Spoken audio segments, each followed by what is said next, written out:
ভিডিওটিতে ক্লিক করার জন্য আপনাদেরকে জানাই অসংখ্য ধন্যবাদ। আপনারা দেখছেন আপনাদের প্রিয় YouTube channel West Bengal DA salary. West বেঙ্গলের ডিএর আপডেট এবং বেতন বৃদ্ধির আপডেট প্রত্যেক দিনের জন্য পাবেন, তাই অবশ্যই চ্যানেলটিকে সাবস্ক্রাইব করুন। কেন্দ্র হোক বা রাজ্য হোক, সমস্ত জেলায় সমস্ত ডিস্ট্রিক্টের আপডেট, কেন্দ্র রাজ্য সমস্ত আপডেট পেতে চ্যানেলটিকে ফলো করে রাখুন। বিভিন্ন রকমের সরকারি যোজনা, প্রকল্প, ছুটি, বিভিন্ন রকমের সরকারি আপডেট পাওয়ার জন্য। ইতিমধ্যে 7 পে কমিশন সরকারি কর্মচারীদের জন্য বড় খবর, মহার্ঘ ভাতা শূন্য হবে না। মহার্ঘ ভাতা কিন্তু শূন্য হবে না, একই হিসাব বাড়তেই থাকবে।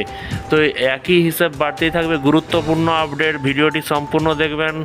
শূন্যর কথা কেন বলা হয়েছে, কী কারণে, সমস্ত কিছু বিষয় নিয়ে আলোচনা করব। কি বলা হয়েছে চলুন দেখে নিয়ে যাক। কেন্দ্রীয় কর্মচারীদের জন্য খারাপ খবর। 2024 সালে জানুয়ারিতে মহার্ঘ ভাতা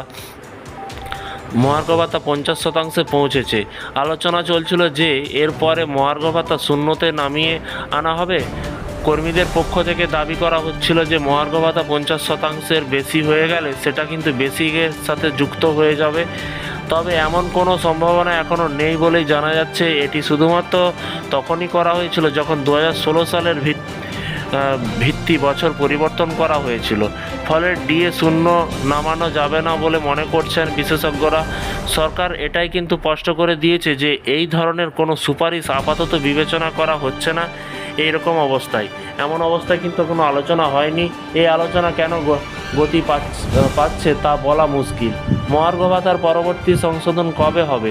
কেন্দ্রীয় সরকারি কর্মচারীদের জন্য ভাতা বা ডিএ বৃদ্ধি পরবর্তী সংশোধন জুলাই মাসে অনুষ্ঠিত হবে। জানুয়ারি পর্যন্ত এআইসিপিআই সূচকের তথ্য অনুসারে ডিএর সূচক 138.9 পয়েন্টে, অর্থাৎ মহার্ঘ ভাতা স্কোর 50.84% পৌঁছেছে। কিন্তু ফেব্রুয়ারি মাসে তথ্য এখনও সম ব্যুরো সিট থেকে কিন্তু অনুপস্থিত। জল্পনা ছিল যে সম ব্যুরো মহার্ঘ ভাতা শূন্যে নামিয়ে আনছে, তাই সংখ্যা প্রকাশ করা হচ্ছে না। কিন্তু এটা কিন্তু ঠিক নয়। প্রকৃতপক্ষে সম ব্যুরোর কাছে ফেব্রুয়ারি এবং মার্চ মাসে সম্পূর্ণ ডেটা ছিল না, যার কারণে সূচক প্রকাশ করতে বিলম্ব হচ্ছে। এবং মহার্ঘ ভাতা কত বাড়তে পারে? বিশেষজ্ঞদের মতে মহার্ঘ ভাতা পরবর্তী আপডেট 4% হতে পারে। সেক্ষেত্রে মোট ডিএ কিন্তু 54%। যদিও এই সম্পর্কে কেন্দ্রের তরফ থেকে কিছু জানানো হয়নি। সপ্তম বেতন কমিশনের অধীনে এআইসিপিআই হিসেব অনুযায়ী কিন্তু জানুয়ারি থেকে জুন 2024 পর্যন্ত কেন্দ্রীয় কর্মচারীদের জন্য মহার্ঘ ভাতা নির্ধারণ করবে। মহার্ঘ ভাতা 50.84% কিন্তু পৌঁছেছে। 5 মাসের সংখ্যা এখনও কিন্তু আসা বাকি। আরও কিন্তু 4% বৃদ্ধি নিশ্চিত বলে কিন্তু মনে করছেন বিশেষজ্ঞরা।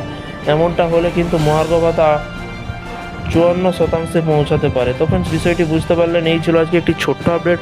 এই ধরনের সরকারি কর্মচারী এবং কেন্দ্রীয় সরকারি কর্মচারীদের আপডেট পেতে চ্যানেলটিকে ফলো করবেন, চ্যানেলটির পাশে থাকবেন, চ্যানেলটিকে সাবস্ক্রাইব করে পাশে থাকা বেল আইকনটিতে প্রেস করে রাখবেন পরবর্তী নতুন আপডেট পাওয়ার জন্য। ভালো থাকবেন, সুস্থ থাকবেন এবং নিজের খেয়াল রাখবেন। Thank you.